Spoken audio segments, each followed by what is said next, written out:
Welcome, everyone. My name is Maija. I work for personalization engine provider Frosmo.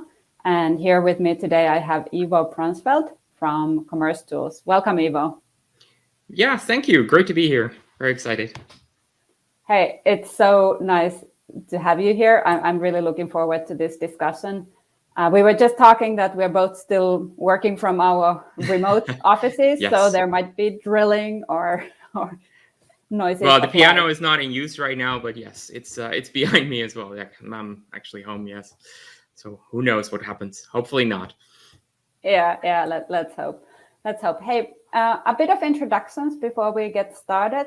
And by the way, so you can ask questions anytime. So there is the questions bar, and then we will see them on the screen, and we'll answer if we have time. If we don't have time to answer, then we will come back to the questions afterwards.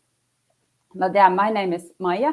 I work for Frosmo, and I'm in charge of our partner ecosystem, which means that we work with technology companies such as commercetools, system integrators, referral partners who want to provide a personalization platform to their clients.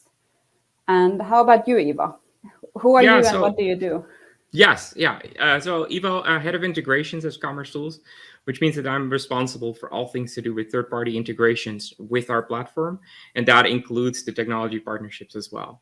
So that's a big part of what I do, is really helping our customers, our partners, to basically build out the composable architecture, which is what we're going to talk about today. So that's great. That's perfect. That's great, and I think you have a lot of expertise. Before we got started, I think one of the objectives we set for the discussion was to alleviate some of the concerns that people might have in terms of going with a composable commerce architecture and how to work with all the third-party integrations, because that is a big question when making that decision. So really happy to hear everything you have to say. Very excited. So a little bit about commercetools. I have to say that within the news I follow, seems like commercetools is there all the time. You guys have just made it, I don't know how many times in a row now as a leader in the Gartner Magic Quadrant. Yeah. Also had a financing round with pretty amazing valuations. So what is the secret? Tell us a little bit about commercetools. Yeah, so I think commercetools as the headless commerce platform. We're going to explain what all of that is and how that all works in a bit more detail. But I think the timing is just perfect, right? I think commercetools has been around for a while, but we have built the technology in such a way that I think right now, right, the timing is just perfect for the customers that are looking to migrate away from a more legacy platform to a more modern architecture. So that's one thing. But I also think like partners like yourselves are very important in that, right? Like, because I've been working on that and building out that ecosystem around commercetools with all the different technology vendors and solutions. And I think that is also a crucial part in our growth and it's part of the recognition we're getting, right? It's to be able to help customers make that transition to headless, not just by providing a great commerce platform ourselves, but also by providing like the technology partnerships that we have and that customers can pick, their own sort of solutions and build that architecture on top of our platform and ultimately be successful, right? I think it's definitely like a team sport. So it's something that everybody has played a huge role in to make that happen. Exactly. I think it's super relevant at this point. And you already talked about, I think at least we mentioned the word composable, maybe others as well. but there is a lot of sort of noise and different terms around this. And so what is the difference? At least we talk about MACH and we talk about composable commerce and headless commerce. So is there like right term or what's the difference between these terms? I'm sure there's a dictionary that has definitions, but I won't start with that. But I think for me, it's probably headless is a term that people have been hearing the longest, right? That's been around for quite a while.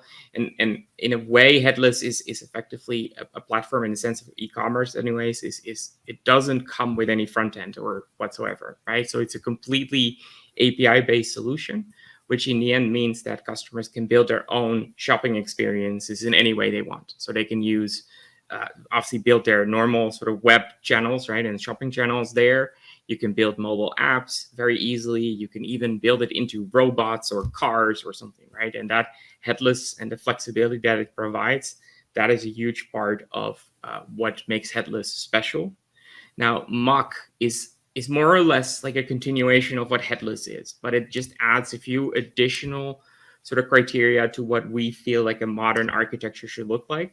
So for people who don't know what it is, MACH stands for microservices, API first, cloud, and headless, right? Those are the four different parts of what make up like a more modern solution. Now, for people who don't know what microservices are basically a way to separate out different parts of the platform and build them into smaller components, if you will, like smaller chunks of the platform, which allows people to, like in our teams, right, to work independently from one another. And it allows us to just separate out different parts of the platform and deploy those independently and all those things.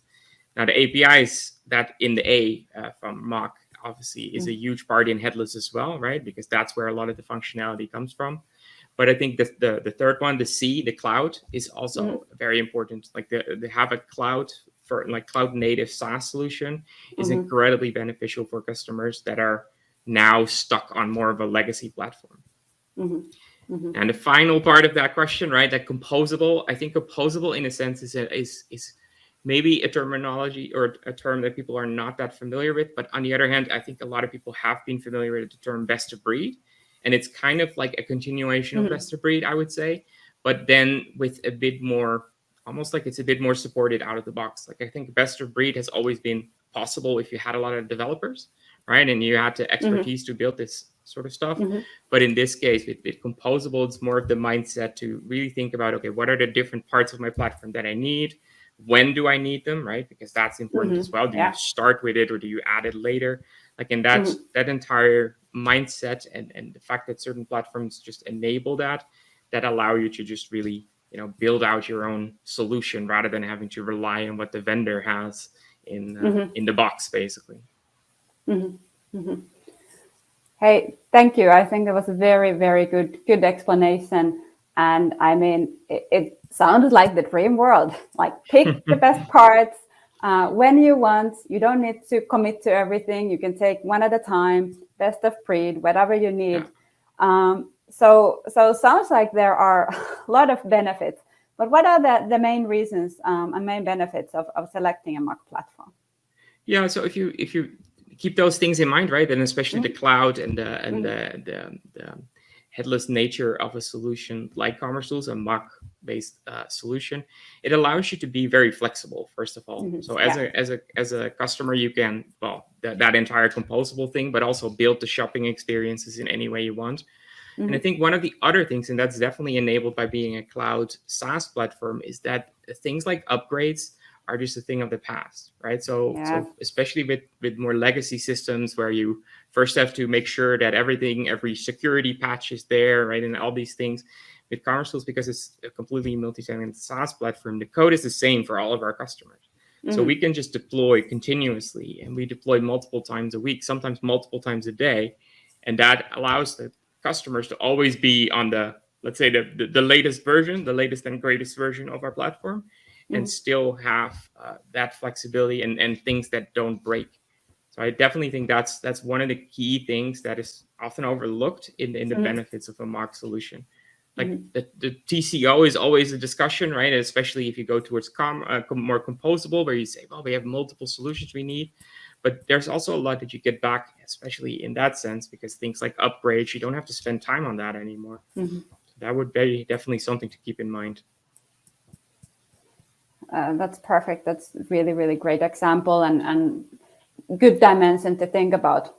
So we discussed a little bit before we got started that even though it sounds perfect, you have the freedom, you have the flexibility, it's always up to date, you can express your brand and so on. But there probably are situations when an organization should not go with the MACH platform. What would those be? Yeah, I think that's definitely true, right? Like it's by definition, I think a MACH platform and a headless solution is probably a bit more reliant on developers or technology, right? It's a technical solution. So rather than having a suite that has all the features maybe built in, Yeah. with maybe certain drawbacks for sure, obviously, but there is a benefit that in those situations, if you don't have a lot of complexity, you don't have that need for that flexibility, because you're just selling just a bunch of products online, and there's no multiple stores or no need for multiple channels. So like the simpler things are, I think at a certain point a headless platform will become a bit more of a hassle to implement, right? If it's just a simple use case you have. That being said, I do think that is really changing. Like, I think headless becomes more and more possible for, let's say, the maybe less tech savvy customers that are just, that want to get the benefits of no upgrades and those things. And initially, yes, there is still quite some development and, some technical expertise required. But I do think that's becoming more like achievable for even the smaller customers or customers that don't have that expertise.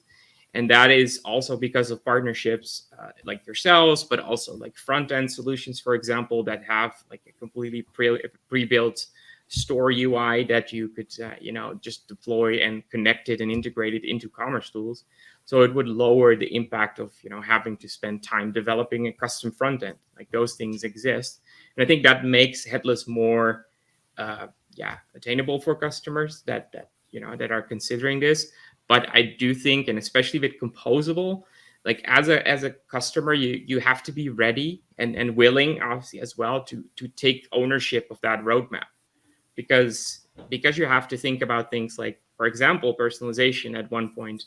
Right, when do you do that? Like, and that's when like the ownership of that roadmap, and as a customer, you really need to take that into account, that you start thinking about those things, and you can't rely necessarily on a vendor or maybe an SI, because you want to be in charge of that, right? Mm-hmm. And maybe that's something you mentioned something about when it comes to things like personalization. Like, how does that fit into the composable mindset, and when should customers do this and why? Yeah, I think you already sort of were giving some hints. One thing, when you talked about the roadmap and the architecture, so it's good to consider the fact that probably at some point of time on your journey, you will need personalization. So kind of make sure that slot exists on your sort of initial plans. What we see overall reasons for someone to start thinking about personalization, I would say that there are two reasons. So the first route are the KPI driven. So I'm not happy with my conversion rate, or I'm not happy with the basket size. And they're really business KPIs that you want to influence with personalization. And I would say that a common one we see now sort of post-pandemic is the basket size. So a lot of our customers have had a huge uplift on their volumes, but it's still possible that the average order is a bit less than what they'd like to. And obviously the entire business is more profitable the bigger the basket size. So that's something, if you notice that, hey, now I want to do something about these KPIs, I want to drive more conversions, I sort of want to make more of the traffic on the site with the conversions and with the basket size. So that's when we recommend our retail blueprint, which basically gives you these dynamic AI-driven product recommendations on certain page types and really orchestrates the customer journey and optimizes the basket size. Yeah. So that is the clear. And then people always ask me that, okay, so what can you promise? What is the uplift on conversion rate? What's the uplift on basket size? And what we say is that, okay, well, count your business case with 10 plus 10. So 10% uplift on the conversion rate, 10% on the basket size. And you know math. So when you sort of, it sounds kind of small, but when you multiply it for every single purchase, every single conversion, month over month, it actually really impacts the business. So that's definitely a reason to implement personalization. What I've seen a lot lately is more this like experience focused reasons. So all of us consumers are kind of spoiled in a way that when we go to Netflix or YouTube, it's always up to date and there's always something for me. I don't need to bother like looking for something. There's always something relevant offered for me. So that's a direction where a lot of our new customers actually want to go to. They want to make sure that when you go to their site, it's up to date. and it's something that's relevant for me. I don't need to go browsing here and there and this and that, but I can really find the relevant product right away.